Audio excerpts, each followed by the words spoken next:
Oh, here we go. Hi, everyone. I'm with Taylor today, and we are going to be talking about gut health. But before we get started, I am going to wait for people to join us. So, Taylor, how are you today? I'm great. It's Thursday. It's almost the weekend. Yes, I love it. And beautiful weather where you're at still, or is it starting to get Yeah, cold? it's really pretty. This morning it was in the 60s, which is like beautiful for September. Mm-hmm. It got up into the 80s, but still There you pretty go. cool. We were used to like 100, so it was great. That sounds super nice. It is still nice and hot and humid here in Yeah. Florida. So it's a nice 87 degrees.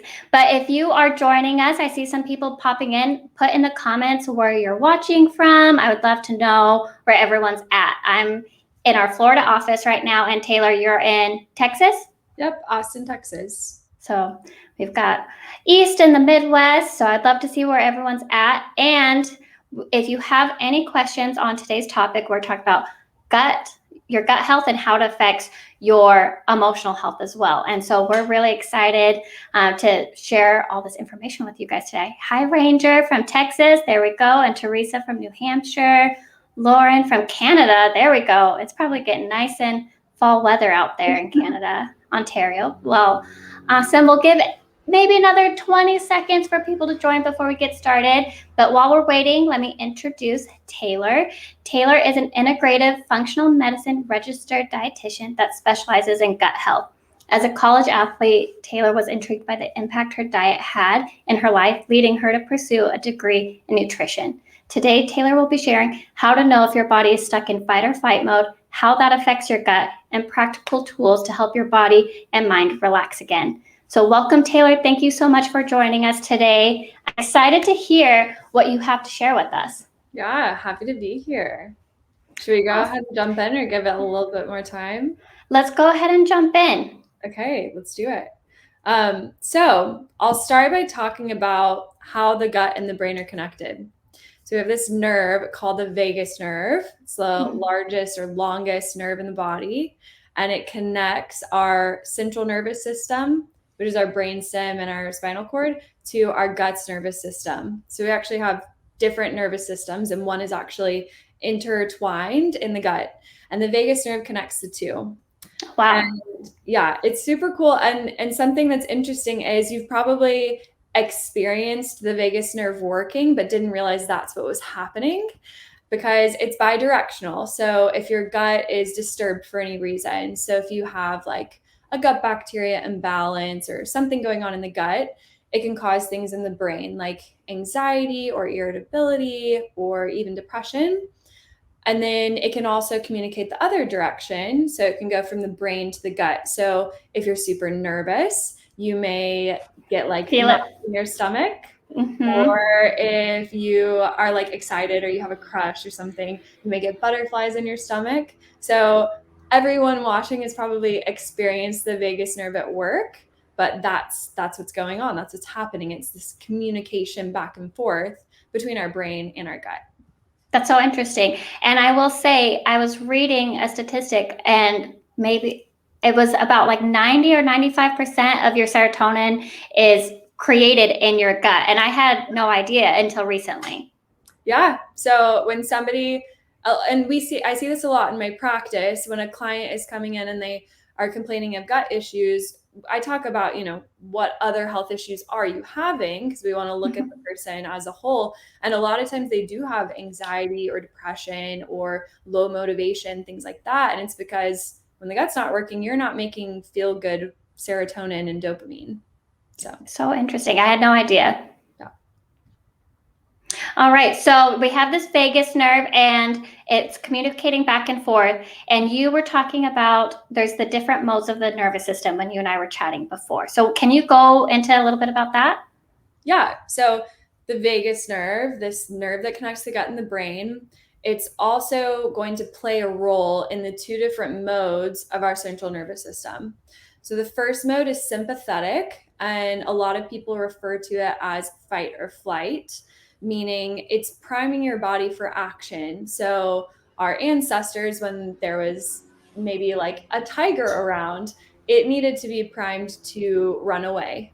Mm-hmm. or the fight aspect is you're getting ready to fight something. So it's super helpful in a dangerous situation, like you're running away from something or you need to fight someone, because it's activating the secretion of adrenaline. So it like amps you up, your heart rate spikes, your blood vessels constrict, and you get more blood flow to your muscles. But with that, it's going to downregulate things that are not important in the moment. And that includes reproductive function and digestion. Digestion takes a really big hit in that instance. Okay. So that's sympathetic. It's basically like stress mode. And then the other side of that is parasympathetic, and that's our relax mode. So it's where we rest, repair. That's where a lot of digestion happens. That is when we actually repair like muscle tissue. So after workouts, we enter this mode when we're relaxing later, and that's when we focus on the repair of that. And this is where digestion is functioning. This is where we get proper digestion of food that we've eaten. It basically allows for optimal gut health. And these two modes, so the sympathetic, this stressed out mode, and the parasympathetic, the relaxed mode, they can't function at the same time. So you can't be like one foot in one and one foot in the other. It's either sympathetic or parasympathetic. And a lot of us are stuck in this sympathetic mode a lot of the time. Your brain doesn't know the difference between being stuck at a red light and being frustrated and trying to outrun a tiger. It just sees it as sympathetic, turn on, you're stressed, turn off digestion. And that's where road rage comes into play, I'm assuming, right? Road rage. Yes, exactly. Okay, so your body doesn't know the difference. And I assume with how prevalent anxiety is and panic attacks and those kinds of emotional health issues that we're facing today, a lot of us are living in this sympathetic mode. Exactly. So not only do we have the stress of work and finances and family dynamics and health issues, but we also, in the last 2 years, have the stress of COVID on top of it all. I don't have specific statistics. I looked up some statistics for sake of time. I won't share all of them, but I was pretty shocked by them. There are hundreds of millions of people that are suffering from anxiety in the world. And 3/4 of Americans have reported that they were stressed, and that was back in 2019. So there's a lot more people stressed now than ever before, and for a good reason. We're dealing with something that we have never dealt with before. So we're definitely stuck in this fight or flight mode all day long, every day. A lot of us are. So how does that affect your gut? What happens? Yeah. So it can affect basically every single aspect of gut health. So I'll try to go like top to bottom. The first thing it can do is it can decrease stomach acid production. So that means you're not going to be absorbing your food as well and absorbing the nutrients in your food, but you're also going to be experiencing symptoms of that. With acid reflux, for example, a lot of times acid reflux is not that there is too much stomach acid, it's that stomach acid is low. And so food is just sitting in the stomach, things aren't moving like they should, and acid and food can come up into the esophagus or sometimes in the chest, which is more heartburn. So it can decrease stomach acid production.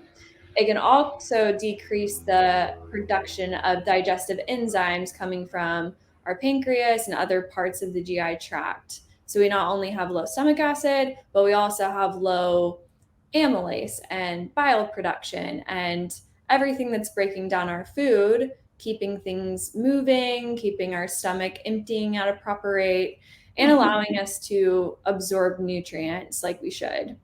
So it takes our digestive process takes a really big hit. Another thing that can happen is motility can be impacted. So motility meaning movement of the gut, and it can swing both directions. So sometimes motility can be increased and you can get things like loose stools. And then you can also have decreased motility, which can cause things like bloating and constipation. So kind of person dependent. I feel like some of my clients who are dealing with this issue, we'll see them swing back and forth. So it can definitely cause this like irregular motility. slow, or fast. Okay. Yeah. So stress we know has a huge effect over our entire body, but for the gut, it can be pretty serious, leading all like through the whole digestive system. There isn't just one part that's affected. Right. Yeah. Every single one. Because when we go back to the vagus nerve, it's connected to every single part of the digestive process. So our gallbladder, which releases bile, our stomach, our large and small intestine, our liver, our pancreas. So every part of digestion is impacted. Okay, so what can you do if you find yourself constantly in this fight or flight mode? Yeah. So there are a few basic things to keep in mind. So first is remove stressors where able. Maybe you can't remove the stressor of your job, but maybe there is a person or a situation that you can remove from your life. Maybe it's an activity you have planned this week. Maybe it's sugar that you're keeping in your pantry. Maybe it's too much alcohol. There are stressors, both physical, like food and alcohol and sugar, and kind of more mental, emotional. So remove the stressors. And go back a little bit. So you're talking about food stressors. So can you touch a little bit more on that? How sugar can, or whatever, yeah, how can it impact your gut that way? I could do a 3-hour webinar just on sugar alone. Okay, so just break it down just a little bit for us today. Yeah. So sugar can do a lot of things. When you eat sugar, your insulin spikes. When your insulin spikes, your cortisol can spike, which is basically a stress hormone. So that's one thing. And then it can also increase inflammation. So we see when we eat sugar, CRP goes up, which is a marker of inflammation. So those are the two big ones. Okay, so yeah, that definitely is a stress on the GI tract for sure. And you're talking about emotional stressors, and I want to invite anyone that's here listening that if you are experiencing any of these symptoms that we're talking about with stress and with your gut, and you know you have stressors in your life, I know we all do. Some of them are bigger than others. If there's something that you could take out today, tomorrow, it can be as simple as, declining going out for drinks, or, maybe taking 15 minutes to read or meditate. I would recommend writing that down either in the comments or in your journal, something that you can take action with today to help move forward and remove something off of your plate. So I just jumped in there, but go ahead. Keep going, Taylor. That's a great idea. I love that. And I think there's power in putting it on paper instead of just having it in your mind. So highly recommend doing that. Yeah. But yeah, removing stressors. So take inventory of what's causing stress, see what you can change about that. Seeing a counselor can be helpful in some cases if there's some sort of trauma or previous experience that's impacting the way that you perceive the world or react to things. Like that can be something that definitely needs to be worked with or worked through with a counselor or therapist. And then, like you mentioned, incorporating some stress relievers. So maybe like taking 15 minutes to yourself, taking a bath, going on a walk, things like that. Okay, that's awesome. So we talked a little bit about fight or flight, and I have actually some great questions coming in that we'll have to get to at the end. But what are some practical tools besides defining a stressor that can help us decrease our stress and get out of the sympathetic nervous system? Yeah. So one, which is my favorite, is singing, humming, or gargling. Okay. So the vagus nerve actually connects to the pharynx and the larynx in the throat. And that's what's responsible for swallowing and vocalization. So if you sing or hum, and it doesn't have to be singing for an hour, it could be singing a song or two on a daily basis. The louder, the better. That can be really helpful for strengthening and allowing for proper function of the vagus nerve. And then if you're not into singing or humming, gargling can also be helpful for stimulating the vagus nerve. So you can gargle for at least 1 minute. Ideally until the eyes tear up a little bit. That's a sign that the vagus nerve has been activated. So for some people, it can take maybe closer to 2 to 3 minutes. For some, it's just 1 minute, but that is a favorite. And when you are activating the vagus nerve, what is that helping do in your body for your gut? So it's basically regulating the vagus nerve. And when we're talking about just the gut, if your vagus nerve is functioning properly, you're going to be producing the right amounts of digestive enzymes, you're going to be producing the proper amount of stomach acid, and you're going to be getting proper motility. And it will also prevent things like leaky gut, which I feel like is being talked about a lot. So basically inflammation or irritation or separation of gut cells. So it can help to prevent that. Awesome. All right. Okay. And so what's another tool that we can do? So the second tool is breathing from the diaphragm. Okay. A lot of us, especially if we are already stuck in this mode and we're feeling stressed, we're going to be breathing a lot from our chest up high and taking very shallow breaths. And instead of doing that, what you want to do is take very deep breaths from our diaphragm. So you should feel your stomach expanding and then, contracting back in. So if you're not sure if you're breathing properly, what I would do is literally put a hand on your chest and your stomach and don't think about it, but just breathe and see what is moving. And then try to shift that. And there are a lot of YouTube videos. You can look up diaphragmatic breathing or deep breathing exercises if you want more guidance there. Yoga is a great way to connect to your breath and focus on that belly breathing. And then there's also a book called Breathe by James Nestor. I haven't read it. I own it. I just haven't had a chance to read it, but I've heard really good things about it. Okay. Yeah. What was the book name again? One more time. I want to check it out. Yeah, it's called Breathe. Breathe. And okay. The author's name is James Nestor. Okay. We will have to check that out. Okay. So before we get into our last little topic and our Q&A, I want to remind anyone that's watching, if you have any questions about how gut health affects your mental health, or if you're having any kind of gut issues, drop them in the comments so that we can get to them during the end of our webinar today. So just a little reminder. And then I want to move into using aromatherapy to help get into that parasympathetic mode. So talk to us a little bit about your experience with that. Yeah. So the olfactory nerve, which is the nerve that connects to the nose, is a very interesting nerve because it's the only nerve in the brain or that's connected to the brain that bypasses something called the thalamus. It's directly connected to like our fear center. So it directly connects to the amygdala, which is the fear center of the brain. And it directly connects to the hippocampus, which has to do with emotions and memory. So because this nerve can bypass the thalamus and it goes straight to these areas, it's an incredibly effective way to calm down the central nervous system. I wish I had this video on hand and I don't, but there was a video that a friend sent me of their baby like crying uncontrollably, and they put a little bit of lavender oil, just like held it under their nose, and immediately they just calmed down. So it's like that's not placebo effect. It was like a 1-month-old baby, and immediately it just calmed them down. So aromatherapy is incredibly powerful, and I feel like really underrated when it comes to calming down the nervous system and allowing for proper function of this vagus nerve. Yeah. And for those watching, if you haven't seen, we did a webinar a couple months ago about the olfactory nerve and how aromatherapy interacts with it and your senses and your smell and how that works to help stress you or to reduce stress.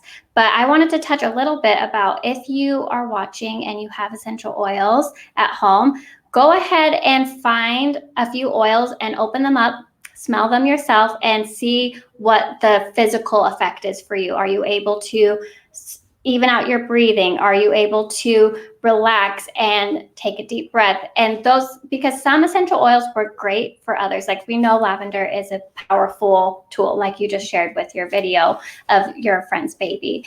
But some people are not a huge fan of lavender. Lavender for me works, but it's not my favorite. I would rather go to something like frankincense or cedar wood or orange or something like that. That brings me down. So if you are watching, just give some oils a try. It doesn't have to be lavender, even though we know that's a powerful tool, and find the ones that work for you. Do you have any favorites, Taylor? I do. I brought it with me. It's called Tranquility. And it has like some citrus in there. So it's like orange, tangerine. I think blue tansy is what draws me to it. I've always liked blue tansy. And it also has the lavender in there. Yeah, this is my favorite for sure. That is probably my top favorite blend that we have here. It's one of my favorites, and blue tansy is extremely powerful for skincare too, but also for your nervous system. So that is a great one. I want to get into some questions. So if you have any, please drop them in and we'll start answering them. So the first one is from James, and he said, I know my gut health has affected my emotions and nervous system. With so many options out there claiming to success in restoring gut health, what do you think is best? Okay. I would say start with this vagus nerve, because a lot of times people will go to, if somebody is eating really well and doing all the right things, but their nervous system is overreactive and they're not working to calm that down, all of the diet changes you make, the supplements that you take, they're just not going to be effective. And I've seen in my practice with clients, like when they have a shift with like their counselor or their therapist, they have a breakthrough there, or they get out of a toxic relationship or something like that shifts, and they get a handle on like stressors and they work on this vagus nerve function, things dramatically change with their gut health. So this is where I would start, is the vagus nerve. Okay. And then this is another question that I had from earlier. If you are someone who has a lot of anxious energy, maybe it's even with excitement or nervousness, or maybe it is anxiety, what are some tools that you can use to help with that excitement, nervous energy? Like if you're going to give a talk at work, or, you're doing something that's a little outside of your comfort zone and you feel so sick to your stomach, is there any tools for that? I would say in that moment, aromatherapy would be incredibly helpful. So if you know that you're going into a stressful situation, I would bring essential oils with you. I used to do that when I would work at like an office. I would bring my essential oils with me. Now I work from home, so I just have them here with me. And if I was feeling stressed out in between clients, I would just take a few deep breaths. So I was doing that diaphragmatic breathing, and also like taking whiffs of essential oils. So it's really fast and effective way to calm myself down. Okay, great. And then I have someone, and this question is a little, we might not be able to answer it completely for you, but it is how to increase serotonin. So I know I talked about how serotonin can be created in the gut. I think it's about 95%. So I would love to get your ideas on if there's ways to help. I think I'll let you answer first before I give my opinion on it. Yeah. Something that is free and very effective at increasing feel-good neurotransmitters is exercise. So if you're not already exercising, I would incorporate that. And it doesn't have to be something super intense. Just find something that you enjoy. So that would definitely be your recommendation if you're not already doing some exercise. And then if you're having any gut symptoms, I think that that's something worth exploring with a practitioner, because if you're having gut issues and you also feel like you're very like irritable, or you're feeling down or anxious, then there's probably something going on and it's worth exploring. So you'd want to get proper testing and work with a practitioner to figure out what your root issues are to address that. But you'll probably see benefits, because if you have symptoms and you have the low serotonin, there's probably something going on in the gut and it's contributing. Okay, awesome. Thank you. And then one last question that I have. So we have someone, they have Hashimoto's. How does that affect your gut health, and what can you do to help? Hashimoto's is an autoimmune thyroid condition. I can't speak for every Hashimoto's patient out there, but if I had to give kind of a blanket statement recommendation, I will say there is a pretty high incidence of celiac and/or gluten sensitivity in people with Hashimoto's. And so if that is not something that someone has experimented with taking out of their diet for a period of time, that can be very effective. And not only does it affect the immune system, so it can help with the Hashimoto's, but we've also seen that it can help with anxiety. Sometimes there's a connection between gluten sensitivity and anxiety or like panic attacks. I did not know that. That is very interesting. And I know that celiac and gluten intolerances are on the rise right now, especially in women. Yeah. I think part of it is that we're testing more often, maybe. And then I think a large piece of it is what we're doing to the wheat in the United States. Yeah, we're spraying it with glyphosate. We're genetically modifying it to have a higher gluten content. And a lot of times, if you look at bread products or gluten-containing products, they're adding gluten as like a separate ingredient in addition to the wheat to make it shelf stable. So it may be more so a United States issue than in other countries where they're not doing that and using ancient wheat, but it's definitely on the rise. So it's not something to just discount. It's worth exploring. All right. Well, we have a few more questions, so I want to get through these. All right. Teresa. She's talking about she has gastroparesis, and she wasn't until she left the corporate world. She had no clue that stress was such a huge cause. This isn't so much a question, but she's letting us know that this is help. So I love that she's taking these tools that you've already shared, the singing and activating that vagus nerve. If you missed that, one of the practical tools, Taylor, that you shared with us is humming, singing, and gargling. I'm not going to lie, it sounds a little weird, but I am going to go try that at home when I don't have people watching. I'll sing and see what happens. So nothing to lose. Well, that's okay. So, and then I have another question from Dottie, and she is asking, what oil would you recommend for brain fog or helping with concentration or focus? So I will answer this one for you, Dottie. There are quite a few oils that you can use for concentration and focusing. And some of my favorites are, we have a blend. It's called Focusing, and it does what the name says. That's one of my all-time favorites. I would check that one out. I also love rosemary. If you're looking for a single essential oil, rosemary is my number one favorite. It helps stimulate the mind and also create that mental clarity. A lot of us, we have so much going on. We have emails, text messages, social media, all of these things are competing for our attention, and our brain gets so bogged down with all of these notifications, and that helps bring us back and focus in on one thing at a time. So those are my two favorites. And then I'm trying to think, is there anything else, Taylor, that you would like to share with our audience? Anything that maybe you didn't say before? I would just say, like, these tools are, the essential oils, thanks to you guys, are very affordable. And then the other two tools are completely free. So I would like sit down and what you said, write down like a stressor you want to maybe remove, and then just pick one of these three things and try to focus on it for the next like 30 or 60 days and just see how it impacts you. Because I think you'd be surprised at how big of an impact it has. And you do have to give it a little bit of time. So it takes a little bit of patience to kind of retrain that vagus nerve, but you'll see benefit if you stick with it. Well, thank you so much for joining us today, Taylor. I've learned a lot, and I'm excited to try these new tools and see how that affects my own stress and health. So thank you, everyone watching. We will save this to our Facebook as well as put it on our YouTube channel so you can watch it later and check out the tools again. And Taylor, thanks for joining us. All right. Bye, guys. Okay. Bye, everyone.